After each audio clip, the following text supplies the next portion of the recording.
అట్లాగే చాలా మందికి రెండో పెళ్లి జరుగుతుంది ఈ మధ్య కాలంలో. ఎక్కువైపోయినాయి రెండో పెళ్ళిళ్ళనేవి.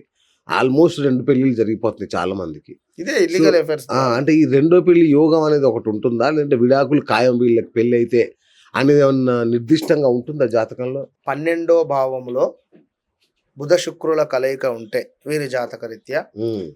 కొంతమేర సప్తమ స్థానంలో ఉన్నా కూడా ఇల్లీగల్ అఫైర్స్ కానీ, మేనరికాలు కానీ పడే ఛాన్సులు అధికంగా ఉంటాయి. మేనరికం పడితే మేనరికాలు ఇప్పుడు మేనరికము వివాహం పడేటువంటి పరిస్థితి ఉంది. హ్మ్. వారు చేసుకోలేదనుకుందాం. హ్మ్. వేరే ఎక్కడో అమ్మాయిని చేసుకున్నారు. దీని తర్వాత కొంచెం డిస్టర్బెన్సెస్‌గా ఉంటవి. అచ్చా! ఇప్పుడు ద్వితీయాత వివాహానికి వెళ్ళే ఛాన్స్ ఉంటుంది. ఓహోహో!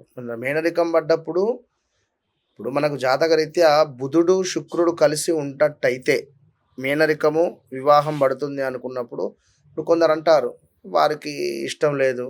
లేదా వయసు తక్కువ. ఇలాంటివి కరెక్ట్. ఉంటవి. కరెక్ట్. అవి అవును. వేరు. ఆ! లవ్ రిలేటెడ్ వెళ్ళి వివాహం చేసుకోకుండా వదిలేయడం ద్వారా ఎఫెక్ట్ అవుతుంది. ఓకే.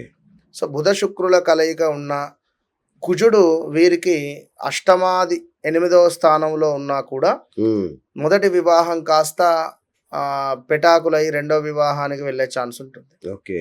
కుజుని ఇప్పుడు 8వ భావంలో వేరే గ్రహం ఉన్న కుజుని దృష్టి ఉన్న హ్మ్. 8వ భావంపై డేంజర్ ఉంటుంది. ఇప్పుడు అచ్చచ్చ! కుజునికి ఏమిటి అంటే ఉన్న స్థానం నుండి 4వ భావాన్ని చూస్తాడు, సప్తమ భావాన్ని చూస్తాడు, అష్టమ భావాన్ని చూస్తాడు.